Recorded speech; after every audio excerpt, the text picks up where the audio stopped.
the 1911. In this case, we're talking about the Rand 1911. That would be the Remington Rand. World War II model. These were the typewriter company that made them. And these are definitely some of my favorites. For a number of reasons, it's really neat that this is not a gun company that was making them. They had to get sent off, and they said, hey, you're going to now make 1911s. And that's what happened with Remington Rand. They started doing this. This one's actually outfitted with a Colt barrel, I believe. Turn it over here so you can see all the cool stuff about it. The ordnance marking, the United States property right there.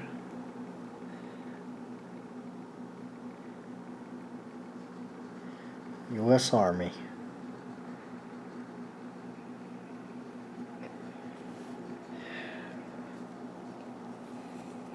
Look at those grips.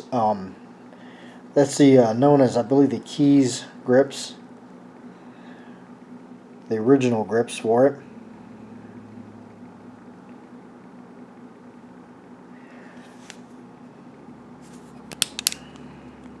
You know, since we got one that's taken down here, go ahead and we'll show you the insides of one of them here.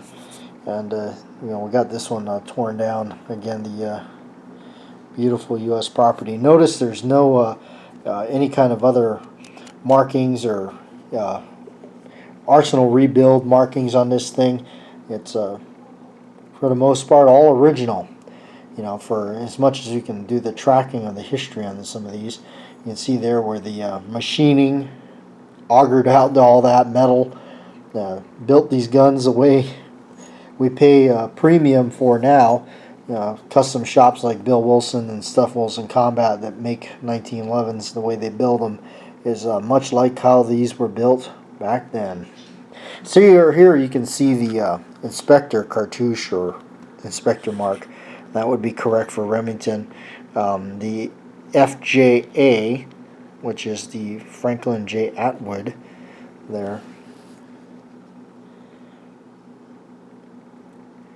That would be the stamp trigger.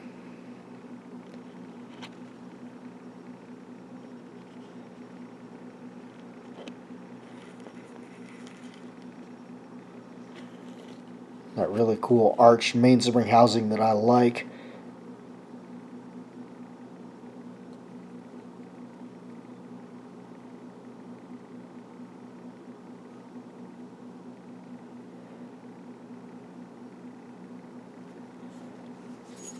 So this one here, again, we took it down. Here's the barrel. We took the barrel out. This one here is marked high standard. That would be the HS on the barrel. Come into focus. See all the rough machining marks, because you know, during the wartime efforts and stuff, they they weren't caring about you know, anything being pretty. They just wanted to get these things out and going. Kind of interesting, you know, different. I don't know if like all the bluing didn't quite catch on the end of the barrel or what. Yeah. And yeah, we shoot these things. You can see that it's fairly dirty. We'll have to run a patch through that. But here's the slide off of this one. You can see that. Remington Rand, Syracuse, New York.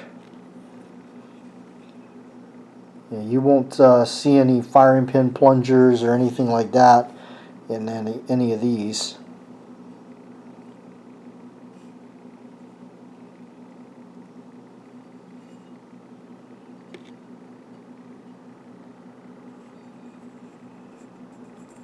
See how they just kind of ran through it. Cool stuff. We even have an assortment of magazines here. We'll go ahead and look at those, but you can see all the even the parts here. You know, original plugs and all that, barrel bushing.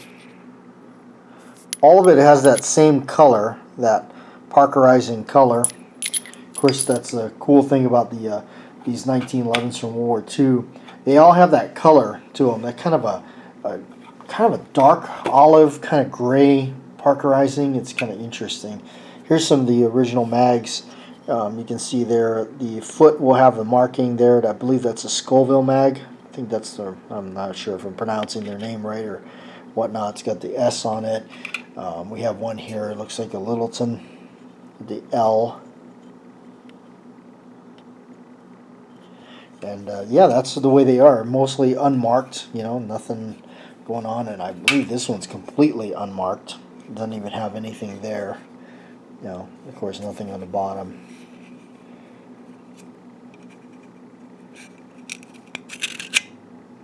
The spring. Probably the original spring on this one. It's a guide rod.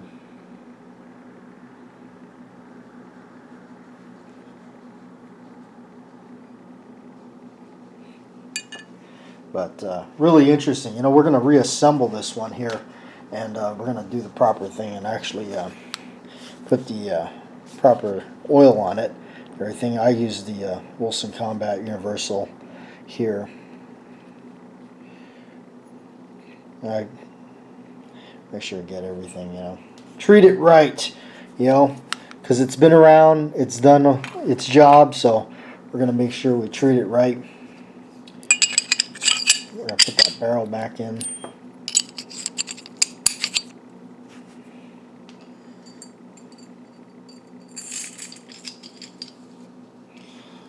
Alright.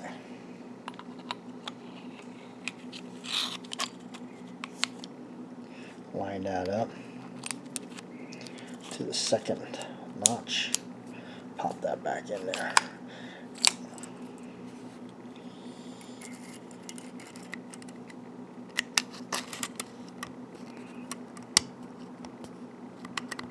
Make sure we don't send ourselves out into orbit. Put a little bit of right on the front of that.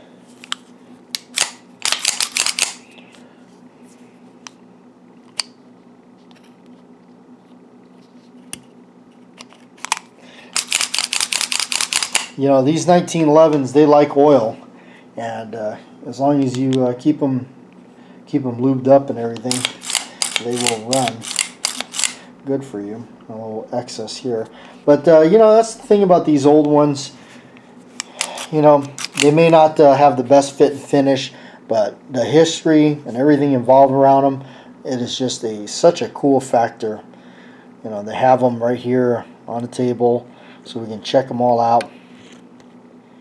It's certainly something really cool. You know, they were a typewriter company. These guys made the most 1911s. Was the Remington ran, and that's kind of one of the attractions for me to these is the fact that they made the most of them. So, and yeah, I think the other ones, you know, of course, the other companies, you had Ithaca, Colt, obviously, Union Switch and Signal, Singer being like, you know, that's like really expensive stuff. But you know, these are pretty common. They're floating around. You can see them. I guess it would depend on what, you know, where you're at on that. This one's got that one's got another magazine. You can see that magazine's old, worn, unmarked.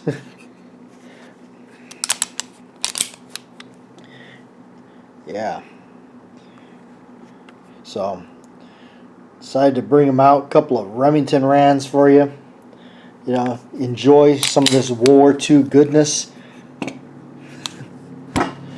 Can't beat the old World War II Warhorse iron. Yeah, you know, especially have a couple of Remington Rands here on the table for us to film and do all the videoing and everything. Yeah, this one's got a little bit more wear on it and everything. Now it's really cool. Again, that color, you know, that color is really just hard to beat that color.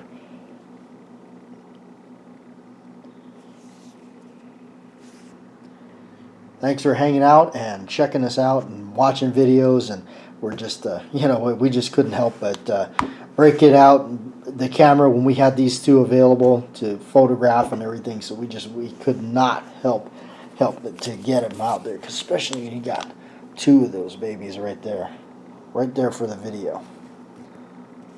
course, the lines right here, that one doesn't have a, that one's got the period after the O, and so does that one. Some of them have a line under it, and I couldn't remember if that meant what age or where it kind of sends it to. I think this is later 40s right here. So, but yeah, we just figured bring them out for you. We had a pile of magazines, all World War II vintage.